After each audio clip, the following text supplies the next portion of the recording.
Nicht keinmal hast du gehst den letzten Weg. Gott Himmeln bleiene verstellen bleie Tag. Kommen wird noch unser ausgebänkte Schar. Es wird ab heute unser Trott mir sein. I'm Jon Salmon. I'm the son of Maria and Egon Salmon. Welcome tonight to all those who have joined us from around the world. We are honored to be back in person at Wagner College with a small group of students and the new college president, Angelo Aremo. We welcome too the Deputy Consul General of the Netherlands, Barry Nieuwenhuijs. Thank you for making the time to attend in person. Hosting this event virtually on Zoom and live stream enables us to welcome a larger audience, including the descendants of our family who fled Nazi Germany to find refuge in South America after the devastating night of Kristallnacht, November 9th through 10th, 1938. 83 years ago, my grandfather, Paul Salmon, was among the 30,000 German and Austrian Jewish men deported to the notorious Dachau concentration camp. After his release, he was forced to flee Germany to Cuba, and by 1940 came to Staten Island. Other relatives of ours were able to enter Uruguay and Argentina. My great-grandmother fled to Shanghai. To the students who are here, thank you for studying the Holocaust and the tragic escalation of hate that led to the killing of 6 million Jews. Kristallnacht, as you know, was a night when Nazis burned over 200 synagogues. It was a campaign organized by Joseph Goebbels, Minister of Propaganda, who in a twist of fate grew up in the same town as our ancestors, Reich, Germany. It was the beginning of a campaign of war and genocide that spread far beyond Germany to Italy and North Africa, where my father, Egon, only recently graduated high school, at your age, in fact, served in the United States infantry. It reached the Netherlands, where German refugees like Anne Frank's family and Lore Baer's family had fled. We look forward later this evening to hearing from my friend Lore Baer Azaria's family story. It is hard to believe that last week, on Wednesday, November 3rd, in the United States, in a courtroom in Virginia, 2 American neo-Nazis discussed their admiration for Adolf Hitler's book, Mein Kampf, and testified that Hitler, quote, did nothing wrong, unquote, in murdering 6 million Jews. The lawsuit pits 9 plaintiffs who were attacked by the Unite the Right rally goers in Charlottesville, Virginia in August 2017 against 24 white nationalists and their organizations, accused of conspiring to commit racially motivated violence. They are being sued under the Ku Klux Klan Act of 1871, which Congress passed to help protect formerly enslaved African Americans from mob violence. The Charlottesville rally was a demonstration expressing racism and anti-Semitism, bigotry, and violence. Historian Deborah Lipstadt, whose nomination as an ambassador is pending, argued that when the marchers shouted, "Jews will not replace us," and make references on social media to gassing the Jews, they are drawing on centuries of old anti-Semitism that led to the Holocaust. It is imperative that we as a community unite to discuss how the Holocaust happened, as well as those few who stood up against the inhumanity of the Nazis. We are grateful to Wagner College and its new president, Angelo Aremo, for hosting our commemoration this evening.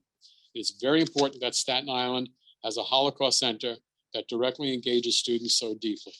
I'm now going to ask my brother Henry to step up and introduce the president of Wagner College.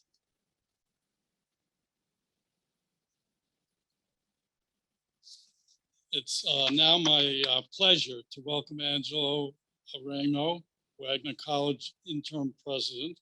While Angelo may be fairly new to his position, he is certainly not new to the Wagner community.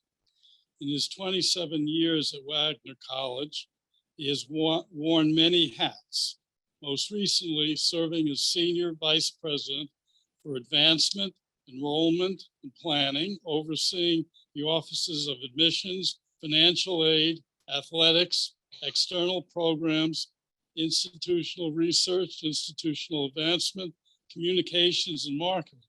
I think you were the president already. He has stepped into the position of president without missing a beat, and Wagner College is fortunate to be in his capable hands. We're grateful to Angelo and Wagner College for supporting and hosting my family's commemoration of Kristallnacht each year, and it's my pleasure to welcome him to the podium.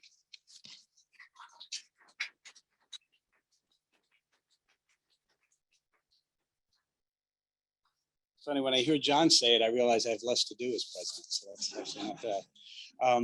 No, but my name is Angelo Ramo, and I am the very new president of Wagner College, and I want to welcome you all to the Egon J. Salmon's 6th Annual Commemoration of Kristallnacht in St. Louis. You know, it's through events like this and this commemoration and other things that our Holocaust Center has done over the past decade that really has had such an impact on our students here at Wagner, throughout Staten Island, the Staten Island community at large, beyond students, and even increasingly our global community. And let me say too, as John said, you know, I'm not new to Wagner, and I actually came here around the same time as my friends Laura Morowitz and Lori Weintraub. And while I don't do it as well or have done it as long or as deeply as they do, I also taught history for about 10 years before coming to Wagner. And much of the history I taught was 20th century history. And there's not a more important period to study, not just in the 20th century, but in world history, than the period leading up to and including World War II and the Holocaust.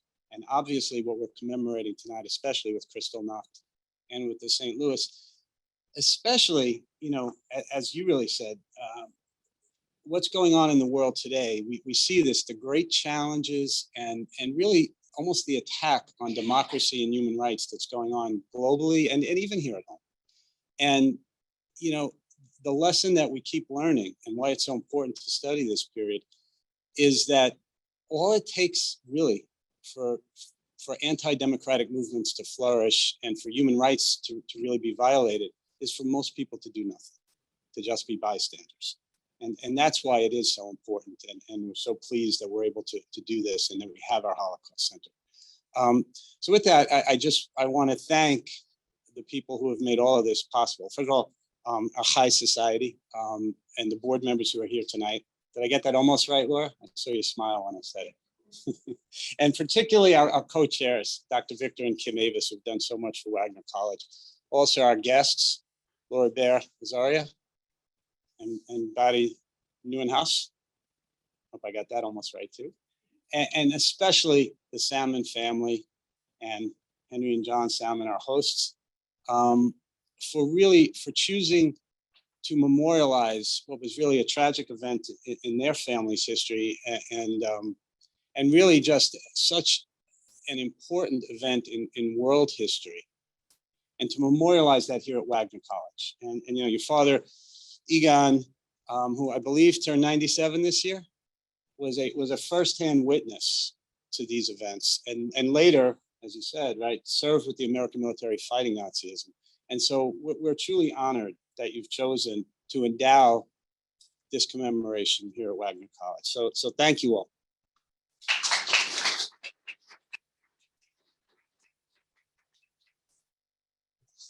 And just to clarify, so there's no confusion between Henry and I, he's the one wearing a tie tonight. I mean, I know we look so much alike. Now it's my privilege to introduce Barry, and I'm going to give the pronunciation she gave me, Nieuwenhuijs, Deputy Consul General of the Netherlands in New York. Barry has earned a master's degree in public administration in the Netherlands before she joined the Dutch government service in 2004. She is specialized in economic and humanitarian fields of work, and she has served as a diplomat in Algeria, Canada, and Lebanon. She moved to New York City in the summer of 2021, with a husband, Paul, and children, David and Florence. Barry.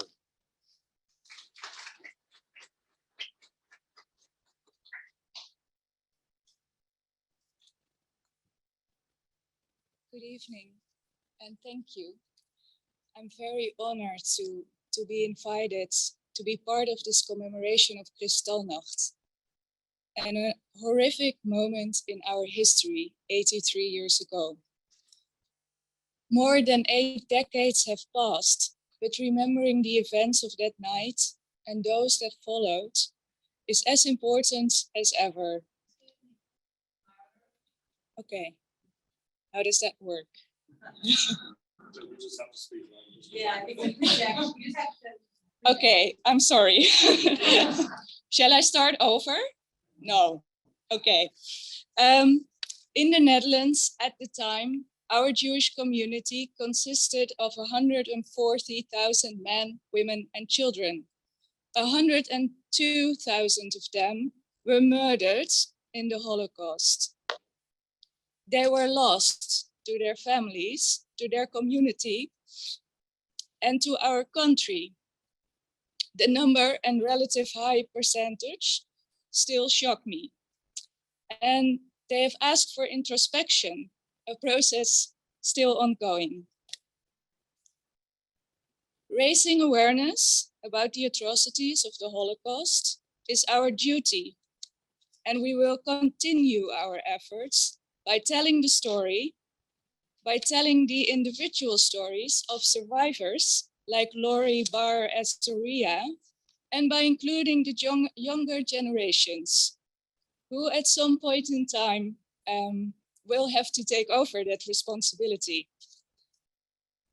Recently, in Amsterdam, the Holocaust Memorial of Names, designed by Daniel Liebeskind, was erected in remembrance of the Dutch Jews who were murdered.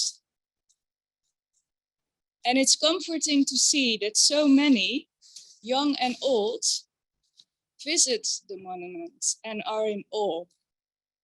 Some people adopt a name and pledge to visit every year, and others give testimony on social media. Our embassy in DC, in Washington, DC, hosted the Anne Frank Awards 2 weeks ago.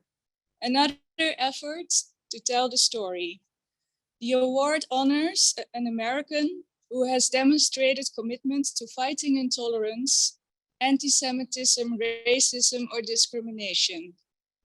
This year, former US Representative and Chairwoman of the House Committee on Appropriations, Nita Lowey, was presented with the award for her lifetime of work combating anti-Semitism. In her acceptance speech, Chairwoman Lowey said, "I admit by the time I retired from the Congress after 32 years, I really had hoped that fighting the scourge of anti-Semitism would be a thing of the past. The challenges we face today are as pressing and violent as ever before. And sadly, this is true for both our countries, for the US and for the Netherlands." Today's ceremony features the story of Holocaust child survivor Lore Baer Azaria, who was born in Amsterdam just before the war. When she was not yet 2 years old, the Germans invaded the Netherlands in 1940. She was separated from her parents and was rescued by the Schouten family, Theodorus Maria Schouten, and their daughter, Cornelia Anna. Lore stayed with them until the end of the war. The Schoutens were recognized as righteous amongst the nations. They saw Kristallnacht and the events that followed for what they were, crimes against humanity. And they did what they could at great personal risk. And now it is our duty to tell the story, to remember and to inspire, and to honor those who we lost, those who survived, and those who saw clearly and did the right thing and are an example to us all. Thank you.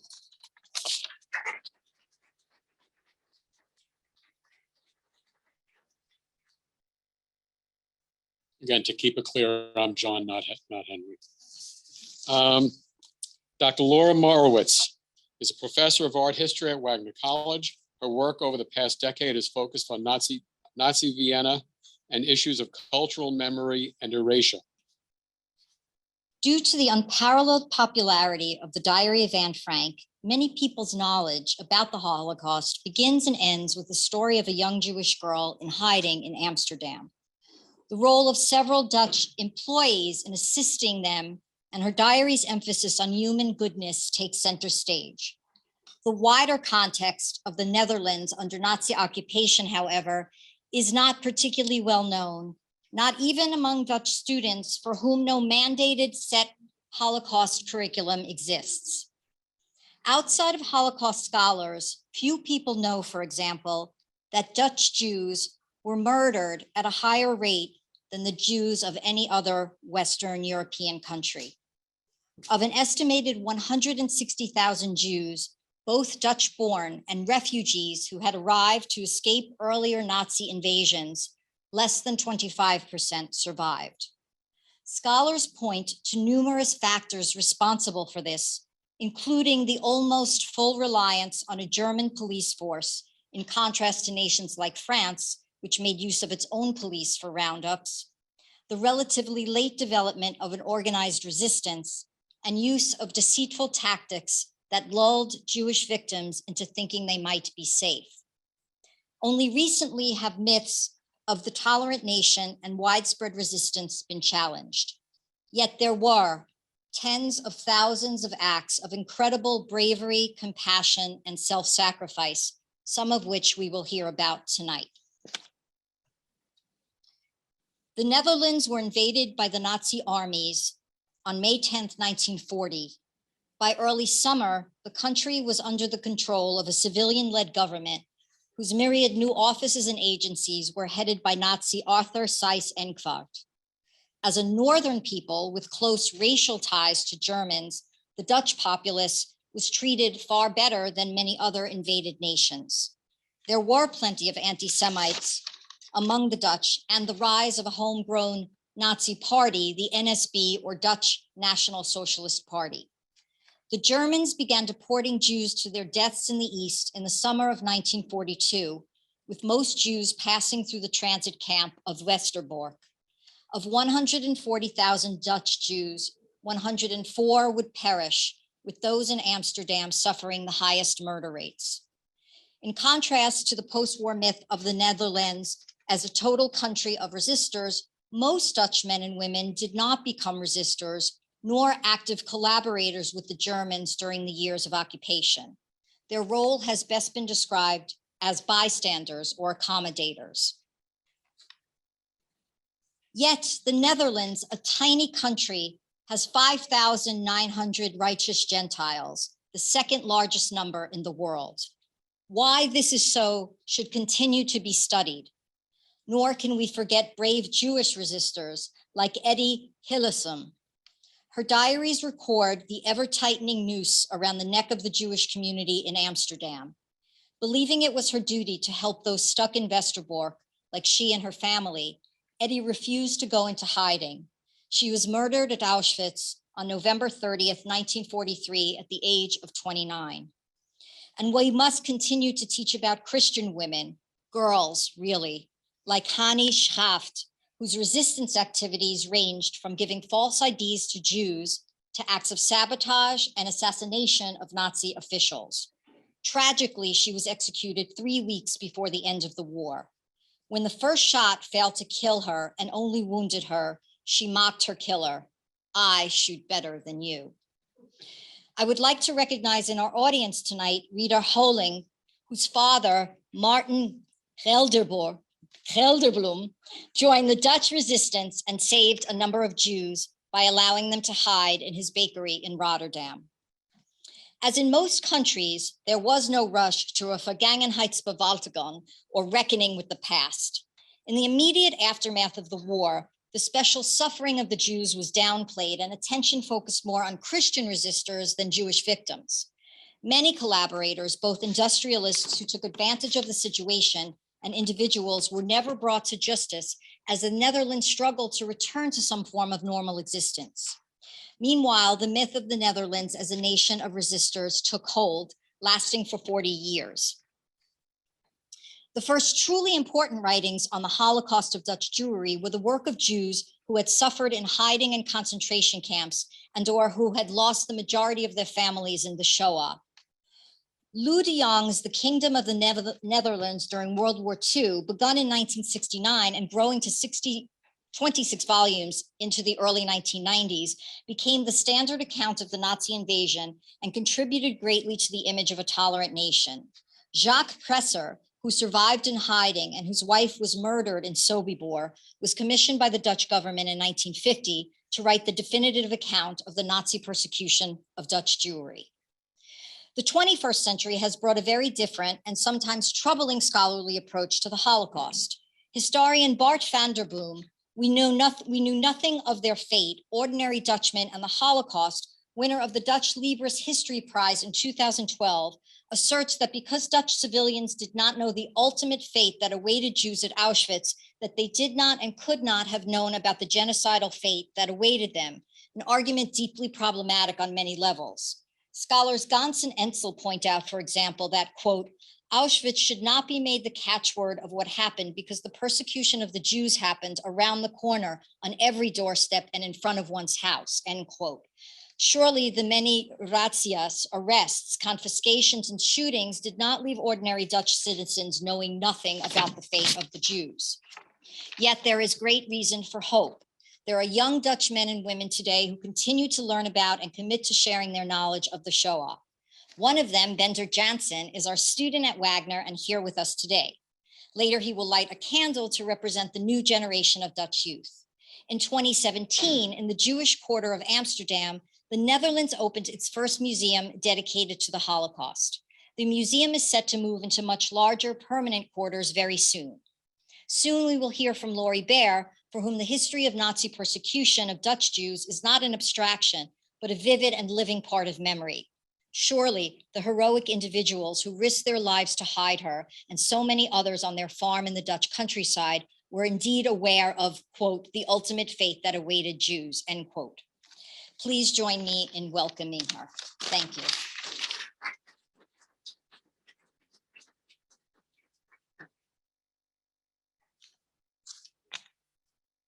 38 years ago, I made the best decision of my life.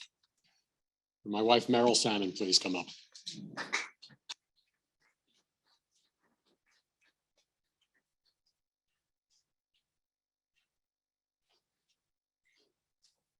It is my privilege to introduce Lore Baer Azaria. I met Lore a few years ago at Lord's Valley Country Club in the Poconos. We were either playing tennis or golf, and she impressed me with her enthusiasm, energy, and athleticism. One day, in between golf shots, she started telling me about her life. I quickly found out Lore is a photographer, painter, and therapist who has created remarkable sculptures and artwork. This happens to be one of my interests. Tonight, we will get to see a few of her sculptures and photographs of her work. She also told me the story of how, as a child, she hid from the Nazis. Needless to say, I lost my concentration on the golf game because it was such a compelling story. I quickly realized her story needs to be told over and over again so we can learn from her experiences. Lore's artwork and her story is a tribute to the righteous Gentiles who saved her family. This evening, we will get to see a painting in memory of her grandfather, who was deported from Amsterdam and killed in the concentration camp, Bergen-Belsen. Anne Frank, as we saw a picture just before, certainly is the most well-known hidden child of the Netherlands. She also died in Bergen-Belsen when she was 15 years old. As previously mentioned, Lore will explore her family's experience as German refugees who had settled in Amsterdam before World War II. Lore survived in hiding thanks to 25-year-old Cornelia Schouten and her family, recognized at Yad Vashem as one of 27,000 righteous Gentiles who helped Jews survive the war. A full page on Yad Vashem's website pays tribute to only 6 of these families, and the Schouten family is highlighted there. If you go to that page, it has these words from Lori's testimony about her time in hiding when Nazis searched to deport the Jews to death camps. She writes, and this is a quote, "What I remember is that it was very dark and scary, and you had to keep very quiet, and you heard sounds from above. You know, like boots, trampling, just a lot of loud noises, very gruff voices, which you heard, but you weren't sure what they were." We thank her in advance for sharing these difficult memories with us tonight in hope for a better future where we may be as courageous as Lori and her rescuers. I'm Lore Baer and delighted to have been invited to your school to commemorate Kristallnacht. Before I begin, I'd like to tell you about my connection to the wonderful family that make this event possible. They've already said something like that, but I'll repeat it. I met Egon Salmon many years ago in the Poconos through mutual friends. We both discussed our stories of survival, his ship on the St. Louis and me as a hidden child. You can imagine my delight at meeting his son and daughter-in-law and reconnecting. I am one of the lucky Holocaust survivors. Today, I want to tell you that one person, one family can make all the difference in the world. Without them, I would not be here today. Luckily, before Kristallnacht in 1935, my parents saw the horrors facing the Jews in Germany. Both were in their 20s and left some of their family and friends and moved to Holland to escape Hitler, who was rising to power. My mother was a successful designer with her own boutique. My father was training as a salesman in a large steel company. They both had to give up their jobs when they moved to Amsterdam in 1935, the largest city in Holland. They both went to work for a friend who owned a butcher shop and spoke not a word of Dutch. A very difficult language, right? Luckily, many of their friends also left Germany and became their customers. They became quite successful, making specialty sausages and special kosher cuts of meat. All right, now this is very interesting. This is actually, I was going to bring it, but I couldn't find it in my house. I don't know. I can't find anything anymore. I'm too old. And this is actually a flip chart, and it has all different cuts of meat and all different prices. And it was just incredible that my father and mother saved this.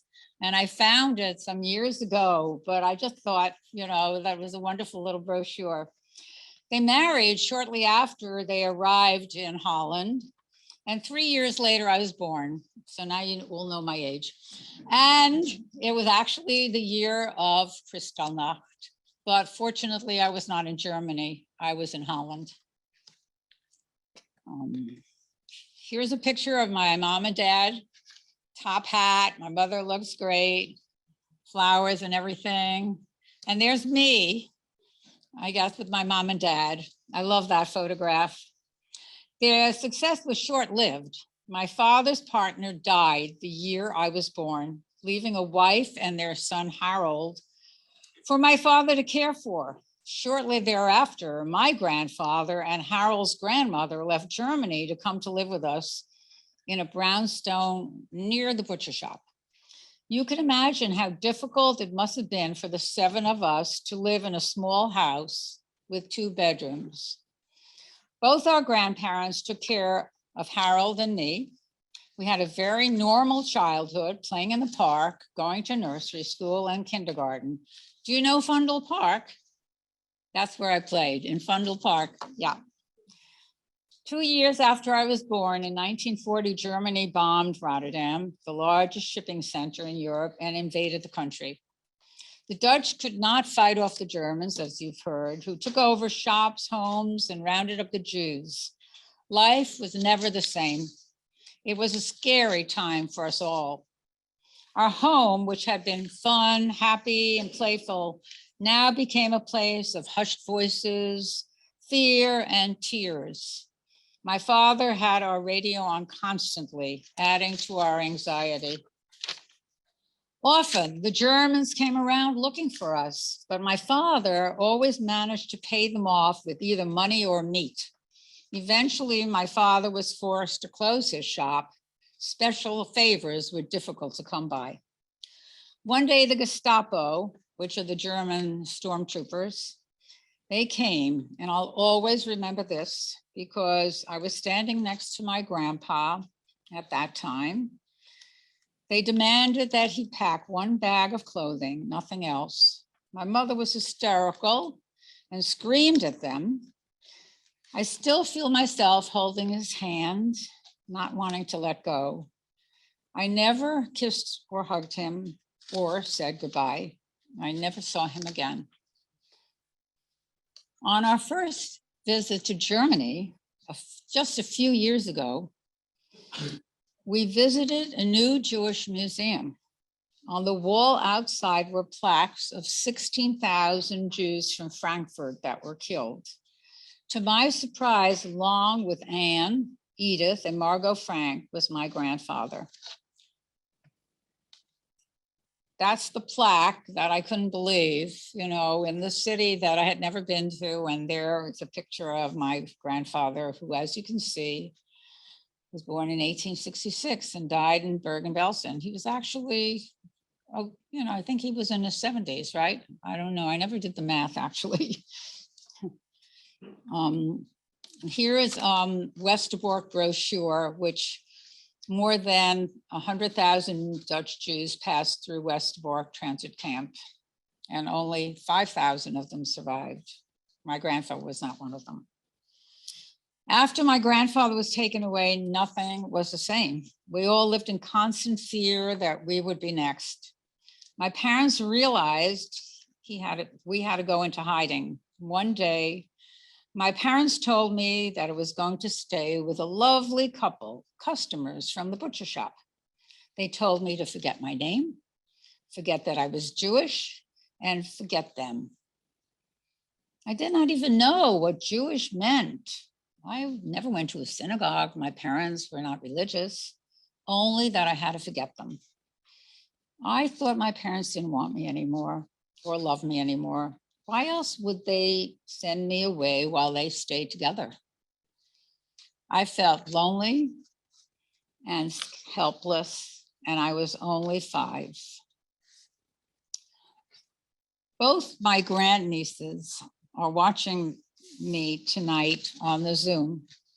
Naomi is the same age that I was. She's 5, that I was then. And my other grandniece, Nia, is the same age I was after the war. So I wanted to mention that in case they were watching. The couple I stayed with that I went to when my parents sent me there, I stayed with only for a few weeks because they became so scared when the neighbors asked who I was. They had no answers made up since the husband was Jewish. His Christian wife was afraid for her husband's life. They decided to find me another home. The husband took me by train to the Dutch countryside, Hoorn, where the Jewish underground helped find homes for the Jews.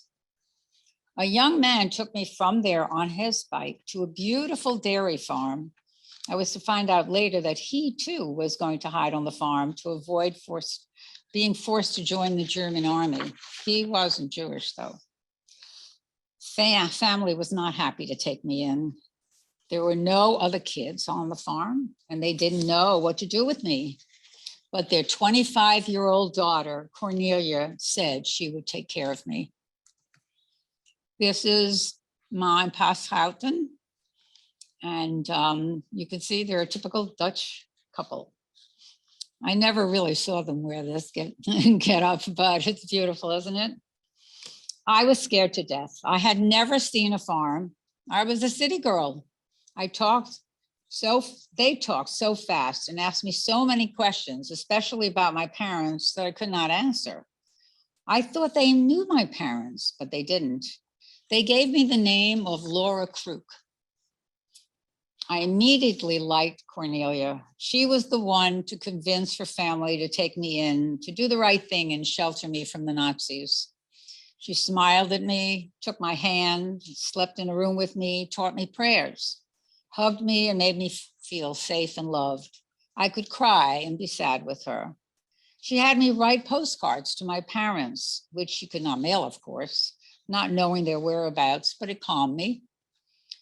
Cornelia took personal responsibility for my well-being in the 2 years I lived on the farm. She taught me to milk cows, churn butter, and bake. Her father, Pa Schouten, was a dairy farmer who supplied milk, cheese, and vegetables to the town of Oosterblokker. The Nazis demanded he turn a certain quota of goods to the German army, but Pa often found ways around meeting their demands. Here's a picture of Cornelia. He was an extremely stubborn and proud man. Sometimes he said the cows were sick and there was no milk or cheese, or the vegetables were frozen on the ground. He did whatever he could to keep the food for the families in town. Once, an informer, who got paid for doing so, told the Nazis that Pa Schouten had not complied with the Nazis. He was picked up immediately and brought to Amsterdam, where he was made to read a list of Dutch men that were wanted by the army. When he told them he could not read or write, they sent him home. We were sure we'd never see him again, and we were crying for days, and we were sure he was gone. It was his composure, gall, and good fortune that saved his life and probably the lives of his family and me. The Schoutens harbored more than 30 people during the war. In addition to the young men resisting the German army, there were also homeless men and women and children needing safe haven or food for brief periods due to the famine in 1944 in all of Europe. The families brought silver, jewelry, money in exchange, but the Schoutens never took any of it. They gave whatever they could. While I was with them for 2 years, I was treated like a member of the family. I hated the name Laura Crook they had given me. I begged to use their last name. Years later, they told me how stubborn I was. So they finally agreed, and I was overjoyed. Years later, they also told me they didn't dye my hair blonde like I thought, to make me look more like the Dutch kids, as Pa Schouten and most of the adults were dark-haired. In fact, they called him the Zwarte, meaning the dark-haired one. I went to a private Catholic school every day and to church every Sunday with the family. Only the pastor knew I was Jewish, so I was never baptized, but I was confirmed with the other kids so as not to draw suspicion. On one of my first trips back to the village where I was hidden and where I went with my grandchildren, I was reminded what a warm and accepting place it was and still is. There was a large photo of my hiding family. This is the house, I guess. Maybe it's a little bit out of order. This is the farmhouse. And these are the 3 grandchildren that came with me. And those are the Schoutens. And you saw a picture of that after the war. Every day I wondered if I'd see my parents again, but never asked for fear. The answer was no. So I toughened up and decided not to miss them. I lived a fairly normal life compared to other hidden children. However, there was constant threat of airplanes, autos, motorcycles, and informers. Unusual crowds signaled immediate danger. Cornelia told me that everyone lived on edge. There was a trapdoor in the barn that led to a covered room in the hayloft, which was part of the house. Sometimes we were rushed into that room and we were told to be completely still until the Gestapo Walking above, they might hear us, so we had to be extremely still. The slightest movement, cough, or sneeze would give us away. It was terrifying. Sometimes we were as many as 20 crammed together in a tiny room. You see, so that's my granddaughter and grandson. When they were 10 years old, they're now in their 20s. And that's the brick. You can see that was actually a pantry, but it was covered with hay. And you couldn't really tell that there was anything there. And you accessed that from the kitchen, or I'm not exactly sure. If Cornelia had some warning that the Nazis were coming, she'd take me by bike to her sister's, where I played with her nieces and nephew. The nephew became like a brother to me. In later years, he came to America for every bar mitzvah, wedding, and birthday celebration. In Oosterblokker, there were other families that hid Jews. There was an unspoken agreement to help each other. However, there were many Nazi sympathizers, even in this small town. No one was safe. My parents, as I found out after the war, lived in constant fear of being discovered. After moving from one hiding place to another because of danger, they finally found a wonderful but very, very poor family which hid them. The couple and their 15-year-old daughter shared a 12 by 12 space for 1 year. This is a picture of the kids that I played with, and the middle guy was the one who came to America for every bar mitzvah. Unfortunately, he's not alive anymore. Their teenage daughter was never allowed to bring a friend home. Can you imagine what that must be like?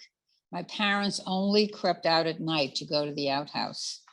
When the war finally ended, my parents found me immediately through the Jewish underground.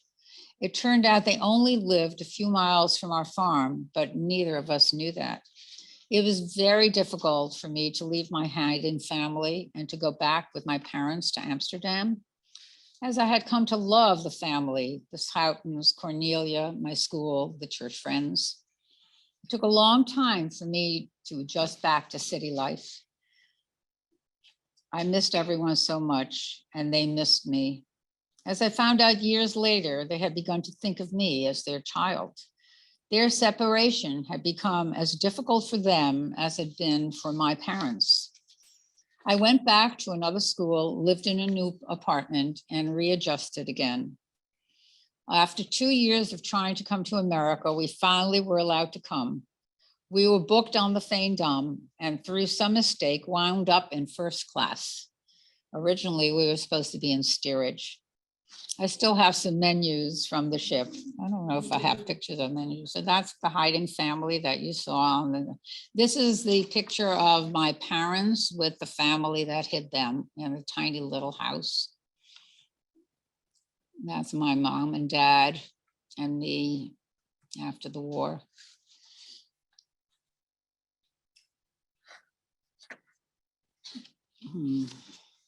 The excitement when we reached shore was unimaginable. Seeing the Statue of Liberty, symbol of freedom and a new life, was a dream fulfilled.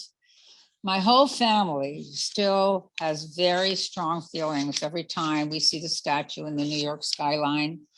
We always cry. I tried to assimilate, learn English, lose my accent, and blend in with the kids at school. I was very serious for my age and found it difficult to giggle and have fun. I never talked about my Dutch background, and my parents never spoke about their experiences. They wanted to forget and start a new life. They didn't want to make me sad. Years later, we reunited with the families that hid my parents and me. They were both honored in The Hague, in Holland, and at Yad Vashem in Israel, at the Holocaust Museum in Washington as righteous Gentiles among nations. Next week, 3 of Cornelia's grandchildren are coming to visit us in America. They have never been here, and they want to get a tour of New York. and I'm going to give it to them.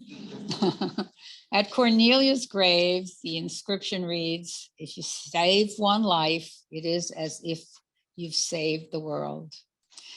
It has been 78 years since my hiding experience, and I still have difficulty understanding why complete strangers risk their lives for me. It is my hope that through individuals like my rescuers, we can realize that we have choices in life. Now, especially when the world is filled with fear and misunderstanding, it is important to hear how good people stood up against evil and helped create a better and a more just world. If any of you are interested, I had a book written about me called Hiding from the Nazis. I'll show you the book, or maybe it's on here, I don't know. Oh, those are my pictures. Okay. Well, anyway, this is a book that is now, it's in its 7th printing. It's called Hiding from the Nazis by David Adler, who is a really wonderful writer. He interviewed me when I was at the Hidden Child Foundation. It's really now in paperback. You can get it on Amazon for about $6. I helped form the Hidden Child Foundation, the Anti-Defamation League 25 years ago, which has brought hidden children and families together.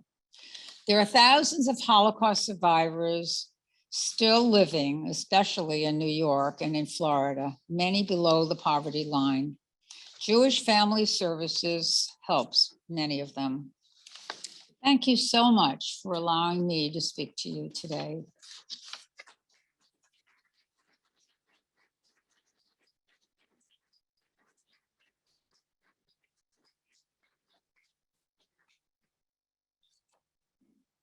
Now I'm going to ask my mini-me, my son, Scott, to come up and conduct some questions and answers. Oh, so I should stay here, right? Sure. Oh, okay. It's your podium. Hi there. Hello. Hi there. Okay. As John just said, I'm Jon Salmon's son. I'm his favorite son. I didn't know that. Yeah. I didn't know you had a son. I am one of Egon Salmon's top 2 favorite grandsons of the 2 of us he has. And so as my dad said, I'm going to be leading the Q&A. And so if you have any questions, you're watching on Zoom, feel free to ask them in the comments. For those here, I'm just going to get us started. And then if any of you have questions, you can raise your hands for Lori, and you can ask them to her directly. So let's start off by this. You were talking about how your parents afterwards didn't want to talk about what had happened, and they didn't want to make you sad. Can you tell us a little bit about how this experience affected your relationship with them, and if it affected your relationship with your children, and if so, how? Yes, it was very difficult for me to really be with my parents. They really didn't want to talk about what they went through, and they were very closed. And it was very hard for me, coming to a new country, to be with, kids and have my parents didn't speak a word of English, didn't want to speak Dutch. I didn't want to hear them speak German. So it was not a very happy, relationship. It took me a long, long time to actually understand or think about what they had done and how difficult it must have been for them to give up their child. I mean, I had to go into therapy before I really realized it, and I had to, sort of sit in the chair of my parents to find out, what they went through. And of course, when I had my own children, whenever one of them turned 5 years old, I looked at them and said, could I have done that? Could I have given away my child? Could I have separated from them?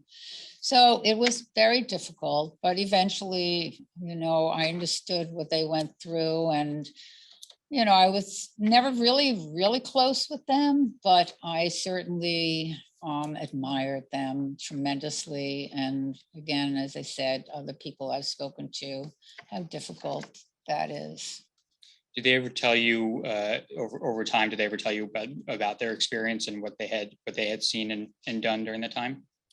Well, it was interesting because I was married once before, and we were at my in-laws' house, and my father-in-law said, "So, Ernst," that was my father's name, "so tell me about what you went through in the war." And I'm in the other room, and I'm. I got to hear it. I got to hear I'm this. going to hear them. I'm going to hear something now. And he started talking about what he went through, and that's how I found out. And he, I think, wanted to talk about it, but my mother didn't want him to talk about it because, as I said, I think that she thought that it would make me sad, and she wanted me to move ahead, and she didn't want me to dwell on the past. Now let's open it up. Does anyone here have any questions? Or do we have any questions that are coming in through the Zoom? Or if you could read them out, that'd be helpful. Yes. Since you were so young, what was it like for you, like going from one house and then having to go to another one shortly after?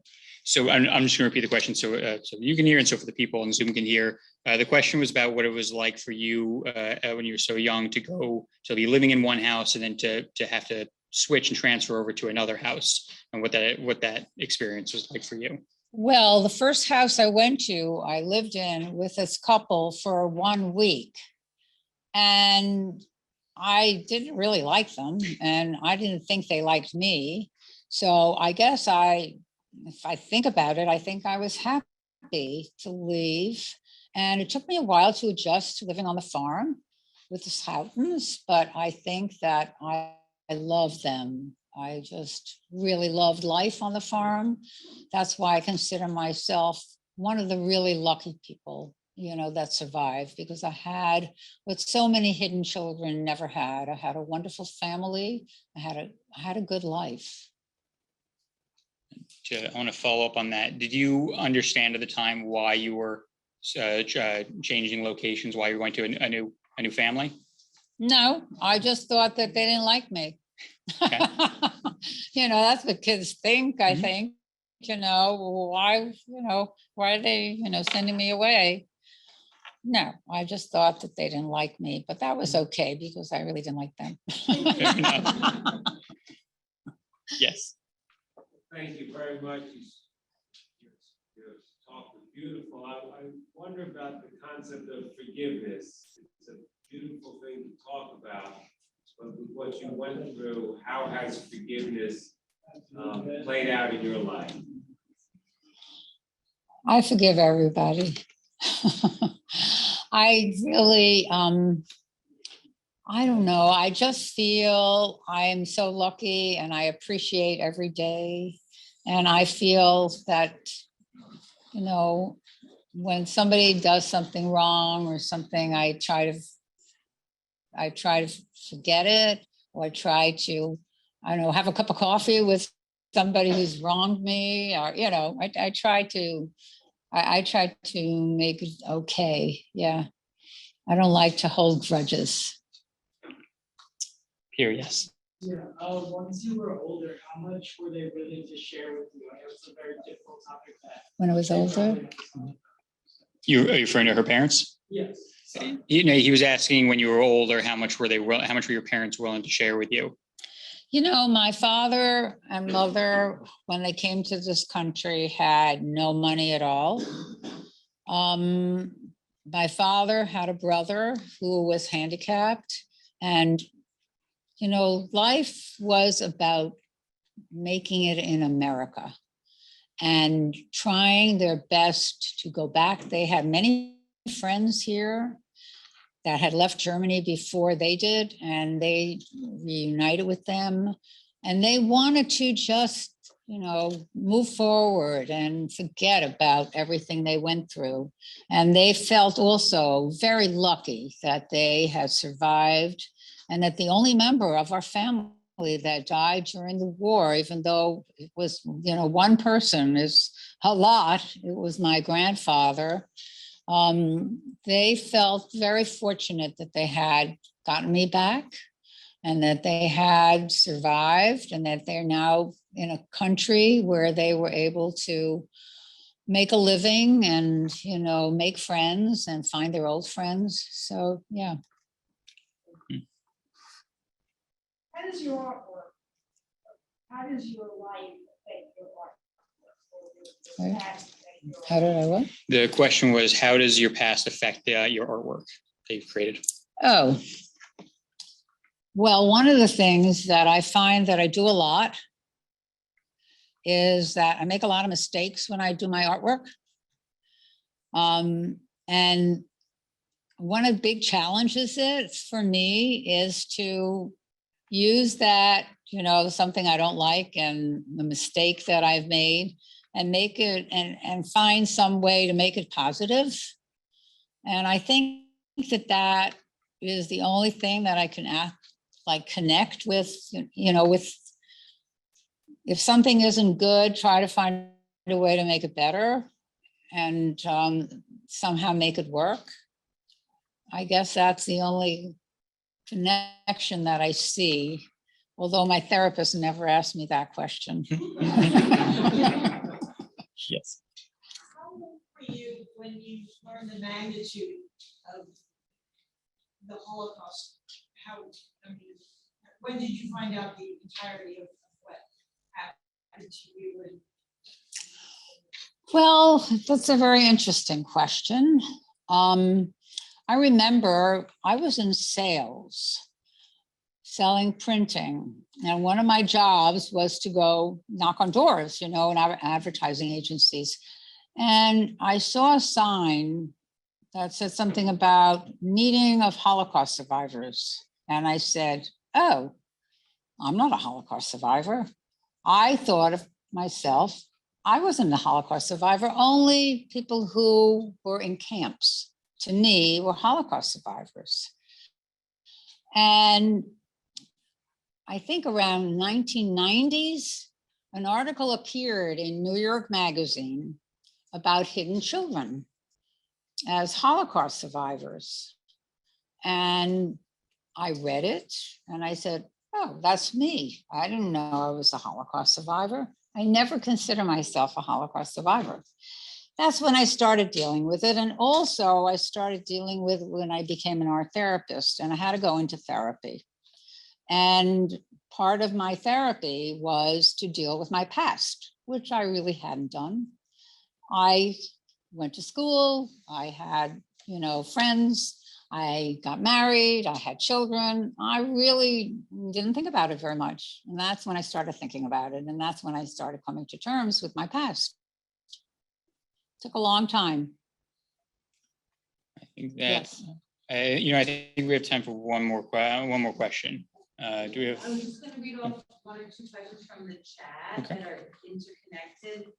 Back to your relationship with your parents, Rabbi Michael Powell asks, did your parents ever explain to you why they separated from you? And then Danielle was asking whether you ever told your parents everything about your side of the experience.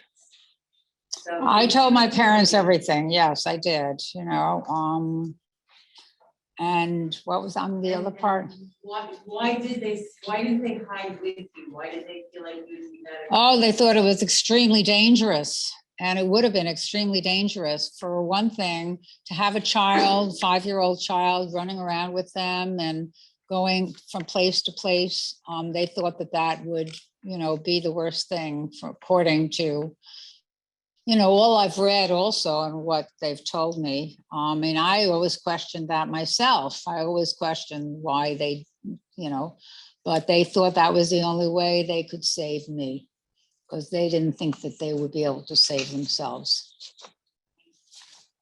Okay, I think that about wraps up the time that we have for this. Thank you. It's so nice to meet you. You as well. I've never been more. Yeah. Thank you, Lori, for that's yours. no, this one's mine. For sharing your profound and moving experiences as a child during the Holocaust. While Jews and non-Jews around the world know of Anne Frank, they don't often focus on her rescuers, Miep and Jan Gies, who were in the Dutch resistance. Oftentimes, Anne's optimism in her diary overshadows her terror in the attic. Lori was telling us about some of her moments of joy with Cornelia, but the deportations and other things going on throughout both the Netherlands as well as in Germany cast a dark shadow. So that it's my honor to call upon us to light 6 memorial candles. 2 are going to be lit in this room, and then the others we're going to do over video. The first will be lit by the Salmon grandchildren and cousins, although I'm not quite sure we have cousins here, in honor of the 6 million who perished. And the second one will be lit by a Wagner College student who comes from the Netherlands, Bendert Janssen, as well as Rita Hollinger, whose father helped hide Jews in the Netherlands. This is to us an expression of hope for humanity and for the future, and spreading awareness of this generation of remembrance of the Holocaust. So that we're going to light the first 2 candles.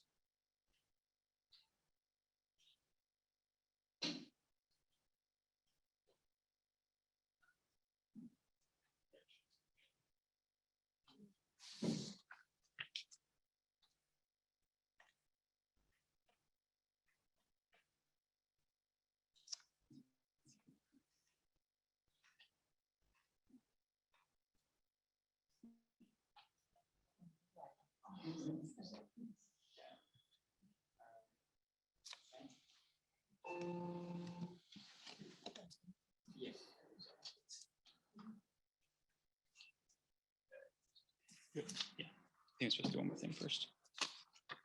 Oh, wait. No. You know. Yeah, we are now going to turn to 2 local Holocaust survivors to light candles. Margot Capel, age 101, also an eyewitness to Kristallnacht, as well as Shirley Gottesman, an Auschwitz survivor, followed by 2 second and third generation survivors and the great nephew of World War II veteran Albert Goldberg, who helped liberate Buchenwald. The video will then go immediately into the 2021 Student Holocaust Art and Poetry Contest. Finally, an excerpt from a video by New York Emmy-winning videographer Shira Stoll pays tribute to my grandfather, Egon Salmon, and his impact on this next generation. I just want to say that my sisters, my cousins, and I have never lived in a time where we didn't know our grandfather's story. I frankly think I knew his story and what his experience was on the St. Louis before I knew my own name. It was something that was just ingrained in us from truly before we can really remember. And the lesson that I think that it taught us is how lucky and fortunate our family was. I mean, there were so many things that just happened to work out for us that if any of them didn't, we wouldn't be here. And what that also teaches us is just how many people there were on the St. Louis alone who weren't as lucky or as fortunate as we have been. And to us, I think the moral of that is that just like we were helped along the way, you don't get lucky just because you get lucky because people are helping you and putting you in the right position and doing what they can to help you get along. And so the lesson to us was to do all that we can to help those who aren't as lucky, and to help pull them along just like we were helped. And we were also lucky to have this story taught to us from such a young age, and to have teachers in our parents, my aunt, my uncle, my grandparents, who made sure that we understood what had happened, and understood the lessons that the experience should be teaching us. Similarly, many others don't have those kinds of teachers in their lives to impart these sorts of lessons. And that's why I know I am so glad to see this the center continuing after 6 years. I'm so grateful for all of you coming here to join us to learn these lessons and to hopefully help pass it along to the next group of people who didn't have that same benefit. So I cannot stress enough to you how important it is for you to share everything that you learned tonight, whether it's from Lori or from my own grandfather's story, to share it with the people that you meet, to help inspire them to do good things, to help other people. And I truly thank you all for participating with us tonight. So with that, we're going to go into the video, but thank you all. Have a good night.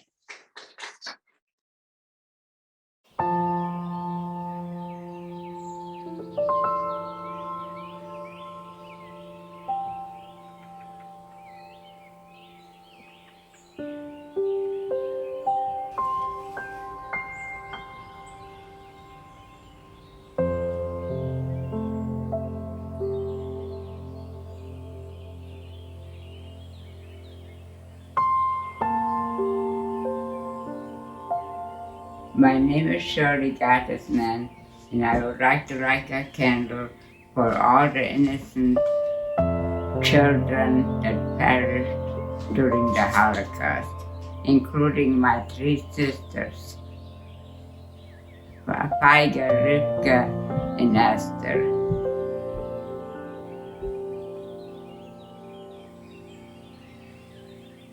My name is Margot Capel.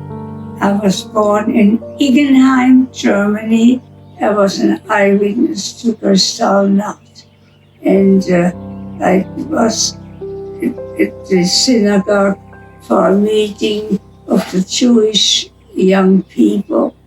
And then all of a sudden somebody banged on the door and said, "Get out, get out." That night a lot of people were arrested. And luckily, I made it back to where I was boarding. I light this candle in memory of my parents, Cora and Albert Wolf.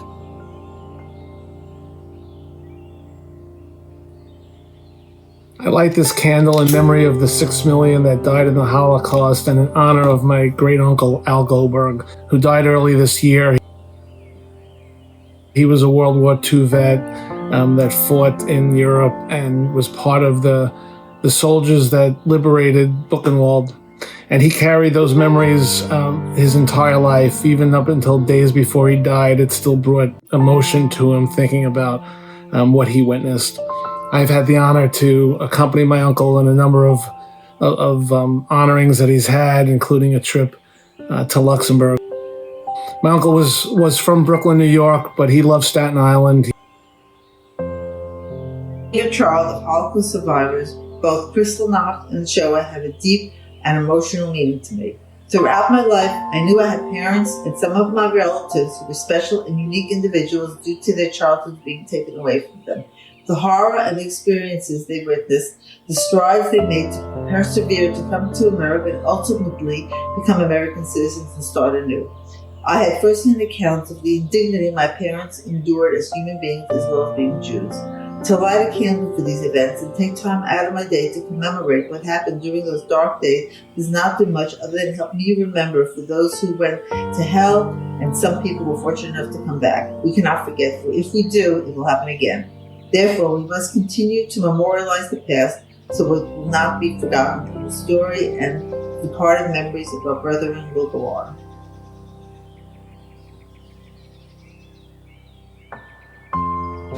My mom and I are lighting this candle in memory of Morris and Sonia Kranstein, Auschwitz survivors, Holocaust survivors, and for the remembrance of 6 million Jews who perished through the Holocaust. Amen.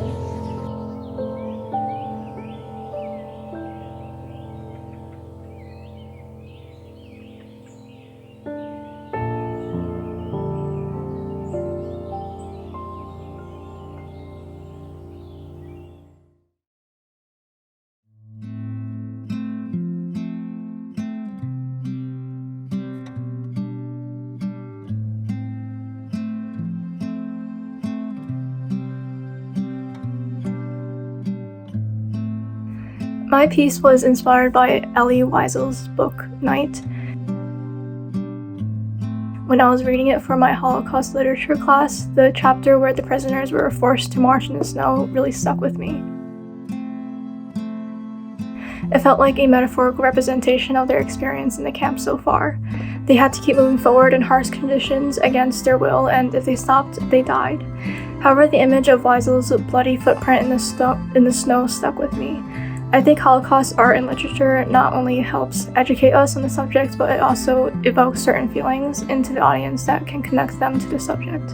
Holocaust education matters today because it is important to remember the hardships of both the survivors and the people who died, and so we do not have to repeat the same mistake.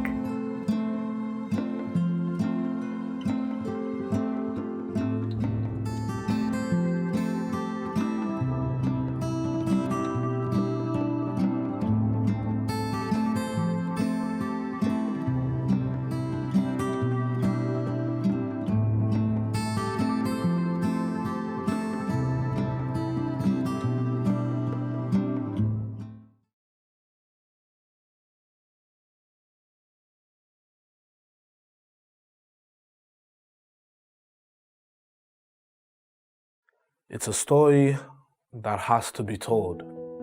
So many people died, and it was so natural to see them just collapse and get put in wheelbarrows outside. We were freed already, but we were still in the dirt with the lice. The lice were crawling all over. It haunts me. Always will.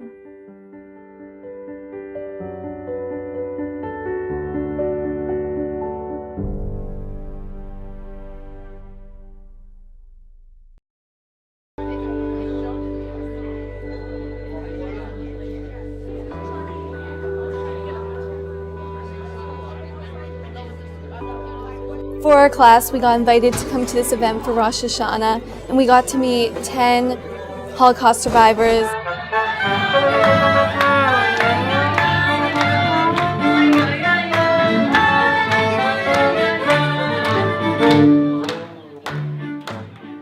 I hadn't met any survivors before, so it was really, really cool to meet the people you read about in real life. What's your name? My name is Shirley. Shirley. The thing is, in spite of everything, we survived. They tried to kill us all, but that's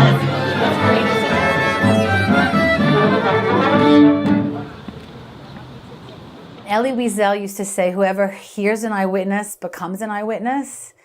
And so I wanted to do something with eyewitness testimony and the actual words of the survivors, to have students connect with survivors who are of their own community, to me has a certain special layer to it. It's a story that has to be told. What human beings can do to each other. But what happened in Germany is difficult, very difficult to explain and for somebody to understand. All of us will be getting a specific survivor testimony, and then each of us has to become that person. So we have to analyze their speech patterns, their accents, their physical movements. I can't wait. I'm so excited. Elie, you get to study Margot Capel. After meeting her, I really wanted to study her, and when I did get to, I was like, oh yay! I was really excited.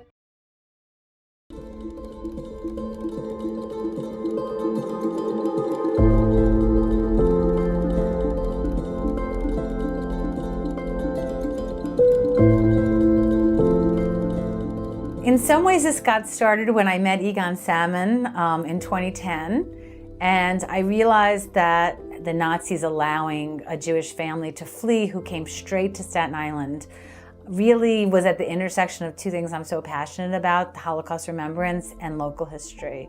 I'm really nervous to see him, but he's just a person, but they're all a little famous in this class, so. This is one of my students who's studying your life. 3 students who are studying your life story.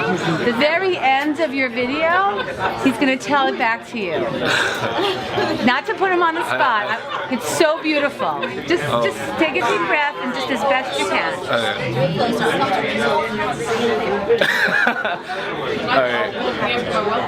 It's a story that has to be told. I think about the fact that she'll be there and to making sure I do the monologue justice, because I don't want to disrespect that memory, and I want to make sure that it's honored for her.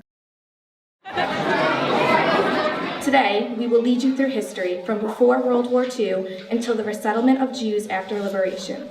The US, Canada, and the rest of the countries in the Western Hemisphere, all to turn the passengers away, not allowing the MS St. Louis to land. I spent my birthday, June 4th, on my return trip to Europe.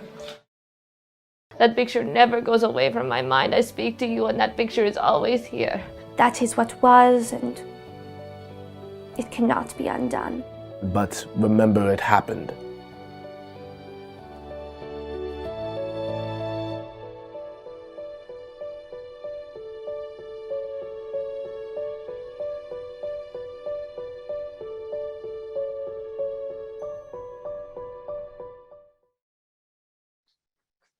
I'm now going to ask Dr. Lori Weintraub, Director of the Wagner College Holocaust Center, a few words, and then I will wrap it up after that. Thank you, Jon. It is such a privilege to gather here tonight with Egon and Henry Salmon and the Salmon family and Lore Baer. Thank you so much for adding to our knowledge about the Holocaust and the actions of the righteous Gentiles, as well as reminding us of the need to be vigilant for children so they don't experience fear, particularly the fear of prejudice, hate crimes, and genocide. This past week saw an anti-Semitic hate crime on another college campus, defacing a Torah. And 2 weeks ago, we celebrated at an interfaith gathering the 3rd anniversary of the shooting at the Tree of Life Synagogue in Pittsburgh. Around us, we see the plague of Islamophobia, of anti-Asian hate crimes and racism. Only the lessons of righteous Gentiles who made different choices than others, who followed their own moral compass, can offer us hope and humanity to the next generation. And I particularly want to thank the students who are here, who are doing so much work this semester in several classes at Wagner College to remember those who perished and teach us the lessons. Tonight's event is only possible thanks to our many supporters. We thank the Salmon family and the Deputy Consul General for their ongoing efforts at remembrance. Behind the scenes, there's a Wagner College team, notably Karen Sweeney Kennedy, Patrick Mooney, and Caitlin Gerton, Dan Glassman as a volunteer, Ruth Kupferberg as an intern for help in preparing for tonight, as well as the beautiful booklet about the history of the 18 years of the Chai Society, led by Dr. Victor and Kim Avis. So we hope you will take this booklet and enjoy it, along with the kosher cookies that are available in the bags and some pens from the Wagner College Holocaust Center. I also want to particularly thank our new president for coming tonight. Angelo, thank you for everything that you do for Wagner College and for the great vision for the future. And to Laura Morowitz, who is not only an eloquent speaker, but a full partner in all the work of the Wagner College Holocaust Center. Finally, as the Wagner College Holocaust Center takes 2 big steps forward, we need you, whether you are on Zoom or in the room. This winter, we are opening our permanent exhibit in the Education and Action Gallery. There will be pre-war family photos, images of Kristallnacht and broken glass, and tragic photos of Buchenwald. There will be a unique emphasis on rescue and resistance, and particularly by women, and the courage of those who fought back. And on June 15th, 2022, we will have an international symposium with 50 scholars from 10 different nations on heroines of the Holocaust, new frameworks of resistance. Supporting new scholarship on the Shoah, as well as teaching it, is the purpose of the symposium. Please give generously in honor of Egon Salmon and other survivors and the 4th to 12th grade and college students that you saw tonight in the video, working hard at remembrance. As one of the Staten Island community members said to me just a few days ago, Fran Freeman, you don't want anything, any of these atrocities, any of the persecution, any of the lessons to be forgotten. And so I will close with what will be the opening quote on the wall of our new Holocaust Center exhibit by Vlad Kamid, a courier, rescuer, strategist, and survivor. We are here to teach, to learn, to remember, to rebuild, to join hands among ourselves and with all other people in the world. We maintain the legacy of a people who never gave up, even in the darkest hours, and we shall preserve that memory for future generations. Thank you for joining us tonight, and we hope to see you in person at our Education Center very soon. Thank you. And I also just want to one last thank you to Rabbi Sussman. We're going to hopefully close with his singing of the Hatikva. Okay, thank you, Lori. And Lori, thank you for coming tonight. I thank your chauffeur Murray for finding your way here from Manhattan. And a couple of years ago, showing me that if I don't start doing my stretches now, I won't be able to play golf into my 80s. Thanks to everybody that helped put this together. It was a huge team effort. My compliments to the Wagner staff. And as a matter of fact, I just want to make sure everybody knows that I wore my Wagner socks tonight. And what this means in particular to the Salmon family. Every year, Jews get together to remember Passover and what we needed to do to get out of Egypt. And we do it so that as Jews, we do not forget. And that, I think, is the primary emphasis for why we got involved in this, why we want to do this each year. Passover is that so that Jews don't forget. What we're doing here tonight is so that the world does not forget. And we hope that this goes on year after year for many years to come. Olod balev apnima nefesh Yehudi homiya ulefate mizrach kadima ayin letzion Sophia,